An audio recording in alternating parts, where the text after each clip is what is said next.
ભાવનગર જિલ્લાના તળાજા તાલુકાના દેવળિયા ગામે શાળાના શિક્ષક દંપતીની બદલી થતાં વિદ્યાર્થીઓ, ગામના આગેવાનો, બહેનો અને વડીલો પણ ધ્રુસકે રડી પડ્યા હતા। ત્યારે શિક્ષકની વિદાય સમયે અનોખા ભાવુક દ્રશ્યો સર્જાયા હતા। અવારનવાર શાળાના શિક્ષકોની વિદાય પ્રસંગે વિદ્યાર્થીઓ તેમજ શિક્ષકો વચ્ચે પ્રેમસભર દ્રશ્યો સર્જાતા હોય છે, પરંતુ અહીં તો આખું ગામ હિબકે ચડ્યું હતું। આપણે વાત કરીએ છીએ તળાજા તાલુકાના દેવળિયા ગામની। શાળાના શિક્ષક દંપતીની બદલી વખતે લાગણીસભર દ્રશ્યો સર્જાયા હતા। પ્રાથમિક શાળામાં ફરજ બજાવતા શિક્ષક દંપતીની બદલી થતાં વિદાય વેળાએ વિદ્યાર્થીઓ, શિક્ષકો, ગામના આગેવાનો તેમજ આમંત્રિત મહેમાનો, યુવાનો, વડીલો, ગામના બહેનો અને કાર્યક્રમમાં ઉપસ્થિત તમામ લોકો ધ્રુસકે રડી પડ્યા હતા। છેલ્લા 15 વર્ષથી દેવળિયા ગામની પ્રાથમિક શાળામાં ફરજ બજાવતા યોગીનાબહેન અને અમીકરભાઈ પટેલ દેવળિયા ગામના એક પરિવારના સભ્ય બની ગયા હતા। સરકારના નિયમ અનુસાર આજે તેમની અન્ય સ્થળે બદલી થઈ છે, ત્યારે તેમનો વિદાય સમારંભ કાર્યક્રમનું આયોજન દેવળિયા ગામ ખાતે કરવામાં આવ્યું હતું। આ શિક્ષક દંપતી છેલ્લા 15 વર્ષથી અહીં ફરજ બજાવતું હતું, પરંતુ એવી રીતે ફરજ બજાવી કે આજે વિદાય સમારંભ કાર્યક્રમમાં આખા ગામને રડવું પડ્યું હતું। કાર્યક્રમની શરૂઆત દીપ પ્રાગટ્યથી કરવામાં આવી હતી અને ત્યારબાદ આમંત્રિત મહેમાનોને સન્માનિત કરવામાં આવ્યા હતા। ત્યારબાદ ઉપસ્થિત તમામ આગેવાનોએ વક્તવ્ય આપ્યું હતું અને ત્યારબાદ સૌ કોઈએ સાથે મળી ભોજન લીધું હતું।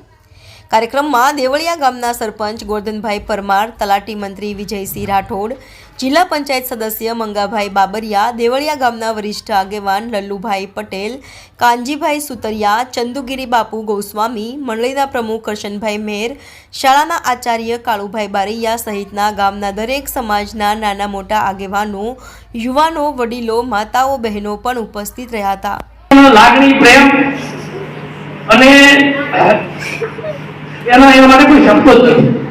કાકા મારી જે મૂડી છે આ બાળકો બરાબર, બાકી તો હું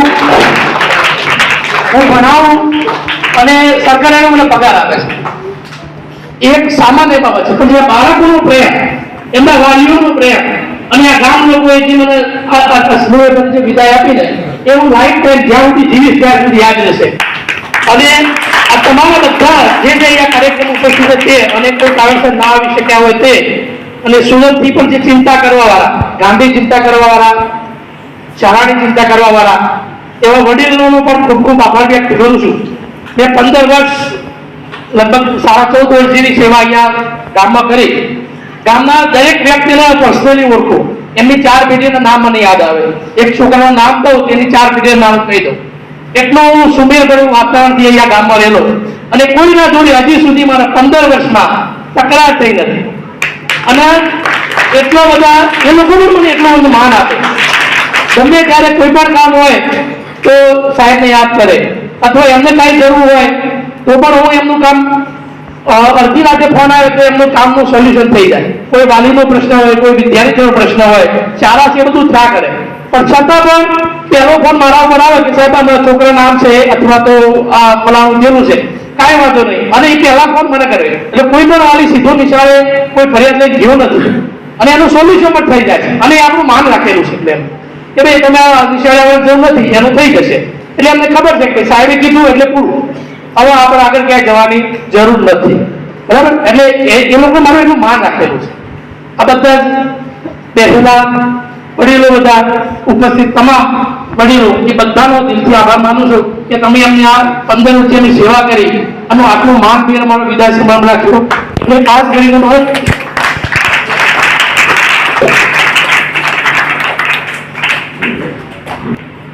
સાતમો સતી જેને કહેવાય ને, તેને હૃદય રેડીને કામ કર્યું હોય ને એ પછી બોલી ના શકે આગળ। તો હવે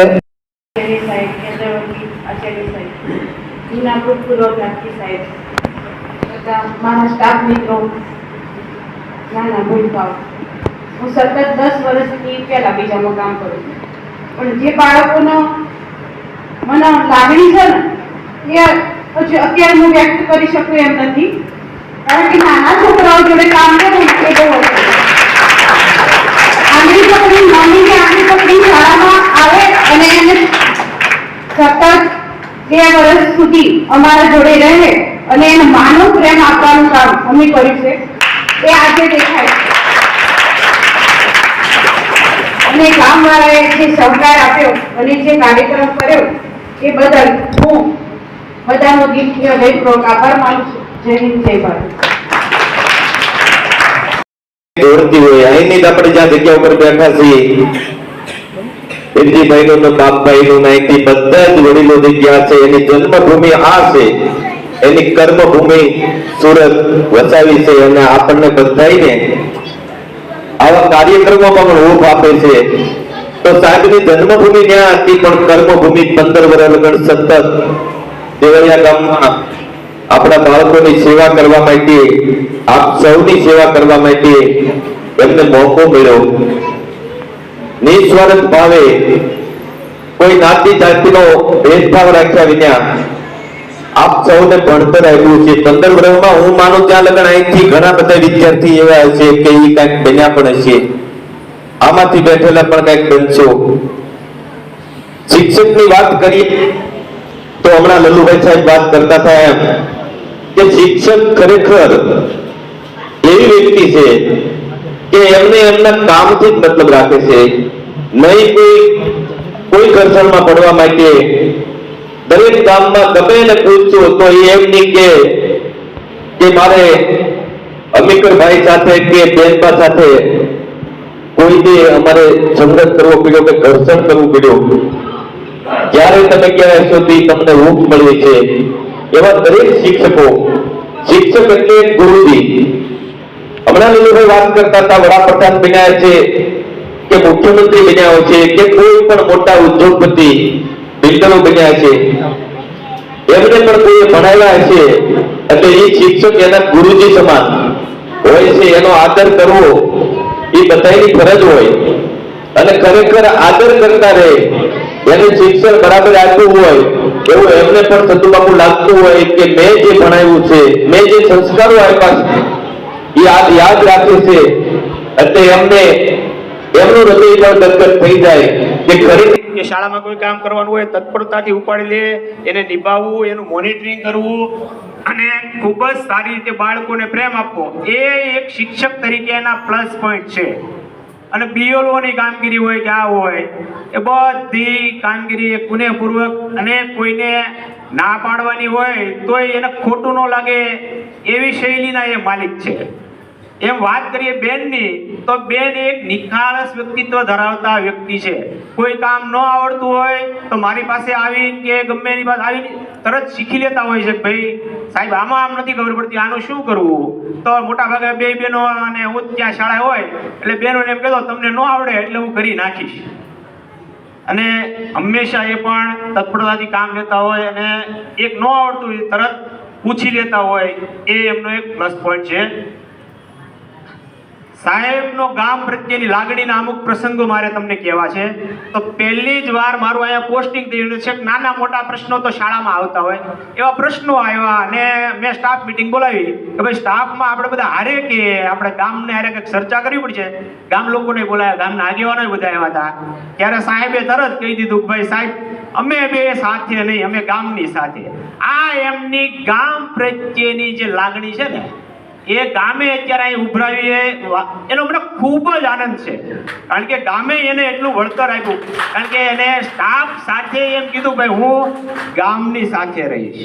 અને પછી સમય જતા જતા એ ગામ પ્રત્યેનો ભરોસો બતાવે છે. પછી સાહેબે એકવાર એપલનો ફોન લીધો, કંઈક ખરાબી આવી તો તળાજામાં રિપેર નહોતો થાય એમ, તો મને સાહેબે શું કીધું કે સાહેબ આ ફોન ભાવનગર લઈ જવો પડે છે, મને વિશ્વાસ છે કે તમારાથી હારો થઈ જશે.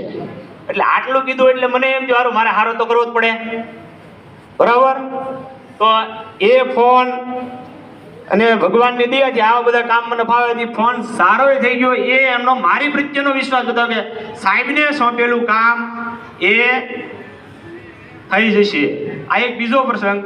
પછી સાહેબની મારા પ્રત્યેની લાગણી જુઓ, એટલે બહાર ગામ જવાનું હોય, રજા મૂકવાની હોય કે રજા કઈ જવાનું હોય, 2 દી જવાનું હોય તો મને હકીકતે કહેવાનું હોય, પણ ગામના લોકો પ્રત્યેની લાગણી હોય. મને ન ખબર હોય કે સાહેબ દવાખાને છે 2 દી પછી આવવાના છે. ગામના વાલી કે સાહેબ 2 દી નથી આવવાના, સારું કહેવાય. પછી સાહેબનો ફોન આવે, મને તો મોડો આવે કે સાહેબ આવી પરિસ્થિતિ છે અને 2 દિવસ તમને કહેવામાં મોડું થયું છે, પણ એને મારી ઉપર એટલો ભરોસો, સાહેબ આ બધું સંભાળી લેશે પરિસ્થિતિ, અને મને અમારા જીતુભાઈ ઉપર એટલો ભરોસો કે હું ગમે એમ કહીશ તો એ પણ આ પરિસ્થિતિ સંભાળી લેશે અને મારું માન રાખશે. તો આ એક ભરોસાની વાત છે એકાબીજી ઉપર. મને મારા સાહેબ ઉપર એટલો ભરોસો, એમને મારી ઉપર એટલો ભરોસો. મારું નામ મંગાભાઈ બાબરિયા, આ ફળિયા જિલ્લા પંચાયતના સભ્ય તરીકે અને અહીંનું પ્રતિનિધિત્વ કરું છું, સિંચાઈ સમિતિના ચેરમેન છું. પણ ખરેખર દેવળિયા ગામમાં આજે મને બોલાવ્યો અને આ મેં ચિત્ર જોયું, આ શિક્ષક પ્રત્યે, આ શિક્ષક દંપતી તરફથી જે મને લાગણી અને પ્રેમ એનો જોવા મળ્યો ગામજનોનો, એનો હું અમને ખૂબ ખૂબ અભિનંદન આપું છું. કારણ કે ગ્રામજનો ખૂબ જ સારી રીતે આ શિક્ષકને વિદાય આપી અને બીજી નોકરી માટે જાય છે, પણ ખૂબ એની લાગણી અને પ્રેમ આપ્યો અને અમે પણ ગદગદિત થઈ ગયા. કારણ કે આવું કામ એનું હશે એ પણ મને આજે ખબર પડી. તો હું અમને આગલા દિવસોમાં ખૂબ પ્રગતિ કરે એવી હું શુભેચ્છા આપું છું.